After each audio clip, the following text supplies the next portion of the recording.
Hello YouTube, c'est Tristan Pouche. Aujourd'hui, on se retrouve pour une vidéo séance cardio. Je vais vous expliquer tout ça. Là, je vais m'échauffer tranquillement sur la SoBike. Je vais vous mettre le récap de la séance quelque part à l'écran. Et c'est parti.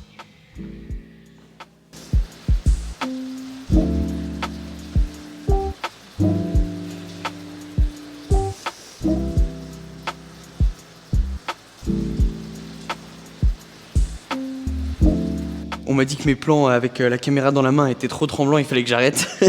Donc du coup, je vais essayer de faire la séance qu'avec des plans stables. De toute façon, je vais pas prendre la caméra toutes les 2 secondes parce que, donc, comme je vous l'ai dit, c'est séance cardio. Et donc potentiellement, je vais être trop fatigué pour pouvoir discuter entre la fin de chaque série. Là, on va commencer par un 8 x 1 minute sur la SoBike avec 1 minute de récupération. Ensuite, on fera la même chose sur le Air Runner. Et après, on a 8 séries d'Air Squat, pompe et sit-up. La dernière fois, j'avais fait 128 cales sur la SoBike et 186 sur le tapis. Donc l'objectif serait de faire un petit peu mieux aujourd'hui. En ce moment, du coup, dans ma programmation d'entraînement, j'ai 3 séances cardio. C'est des séances cardio, mais j'en ai 2 qui sont un peu cross-training, donc renfo et cardio. Une qui est 100% cardio. Et 2 séances de muscu. Donc sans mentir, je suis totalement hors de ma zone de confort. Mais ça fait pas de mal de temps en temps d'en sortir un petit peu. Et comme ça, j'apprécierais encore plus reprendre la muscu 100% traditionnelle par la suite. Ça, c'est la pire partie de la séance. La SoBike, ça fume les cuisses, c'est abusé.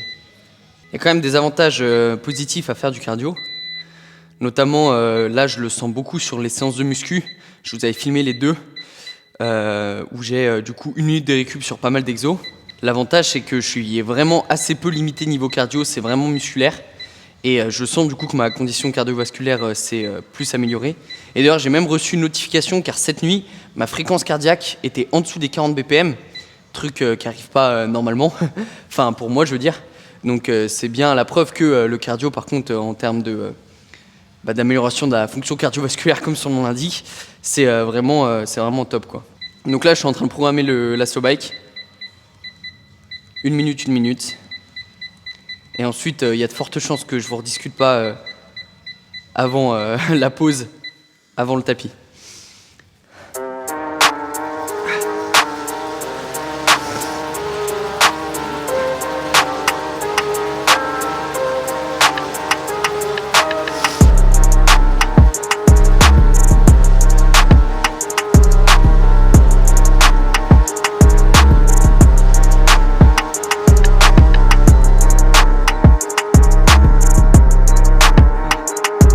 Là, c'est la deuxième moitié à plus dur.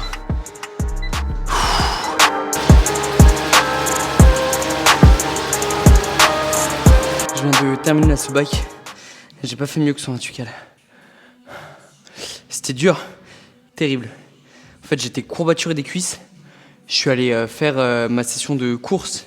Parce que du coup, donc la cinquième séance, qui est la 3e séance cardio, c'est 1 heure de course en zone 2 à 140 BPM. Et ça m'a encore plus courbaturé qu'autre chose. Je pensais que ça m'aiderait justement à faire passer les courbatures. Mais ça m'a encore plus courbaturé qu'autre chose. Je boite littéralement pour descendre les escaliers. Et donc je sais pas si c'est à cause de ça que j'ai les cuisses en feu. Même si bon, j'ai toujours les cuisses en feu sur la SoBike. Mais je suis content par contre parce que j'ai réussi à mieux gérer mon effort. Garder la même vitesse en km/h sur les 8 passages. Ce qui n'était pas le cas sur les 2 fois d'avant. Donc ça c'est cool. Je sais que là, j'ai fait environ entre 40 et 41 km/h. Donc potentiellement, la prochaine fois, je sais qu'en montant d'1 km/h, ce sera nickel. J'ai encore récupéré un tout petit peu. Et ensuite, on part pour le 8 x 1 sur le tapis.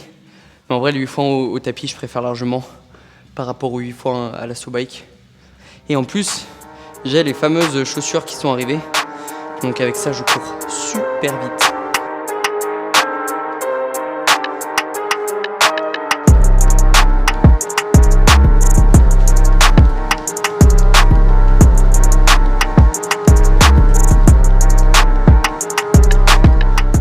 Je suis de retour sur le banc. Pour vous, ça fait sûrement 1 minute depuis la dernière fois que vous m'avez vu dessus. Pour moi, ça fait genre 16. Voire même plus, je suis au bout. Mais j'ai fait le plus dur de la séance. On est à 45 minutes de séance.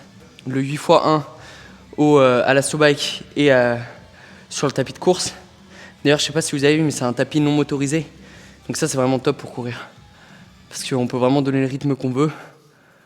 On n'est pas obligé de subir le roulement automatique du tapis. Donc c'est top. Je vais reprendre mes esprits 2 minutes. Enlever mes chaussures parce que là on va passer à du squat. Donc je vais mettre une petite cale sous les talons. S'il y en a parmi vous qui font de la course, j'ai été super surpris de la légèreté des chaussures de course comme ça. C'est des chaussures avec une plaque en carbone. On peut la voir juste ici. Et franchement, j'avais jamais touché un truc d'aussi léger. Donc c'est vraiment super bizarre. Et elles sont trop belles au passage. Je suis vraiment trop content d'avoir ces chaussures. C'est une motivation en plus, on va dire, pendant les séances cardio. Parce que j'ai vraiment l'impression d'être Flash McQueen avec ça. Au moment où je tourne la vidéo, c'est Pâques. Donc du coup, c'est férié, il y en a qui vont faire la chasse aux œufs. Moi, je vais juste manger des blancs d'œufs parce que c'est la sèche. Mais heureusement, aujourd'hui, c'est recharge. Donc 2600 cales, 450 grammes de glucides. Ça fait plaisir. Il y a un banana bread qui m'attend en rentrant, ça va être incroyable.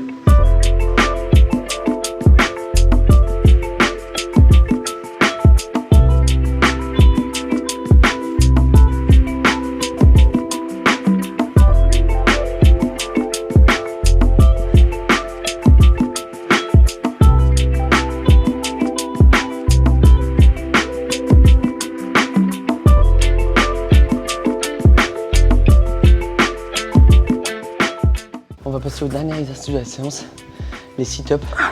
Et les sit-ups, c'est un peu un mouvement qui est sous-coté en musculation.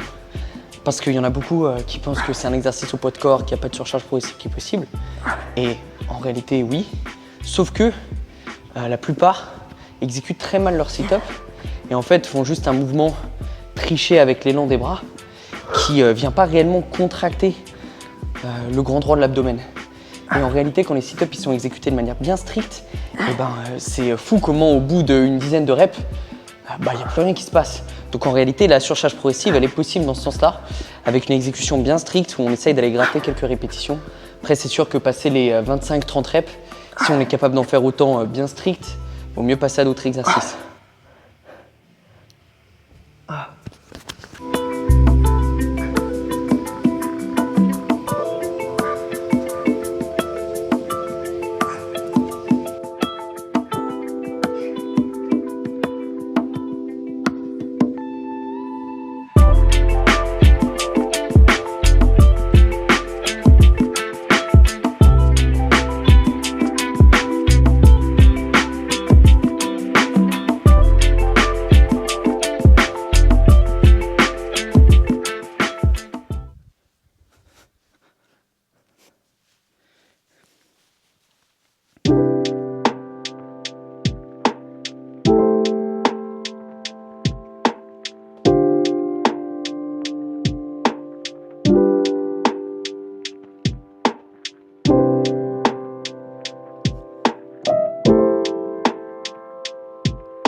Bon, je crois que c'est terminé pour la vidéo d'aujourd'hui. Là, je vais rentrer chez moi.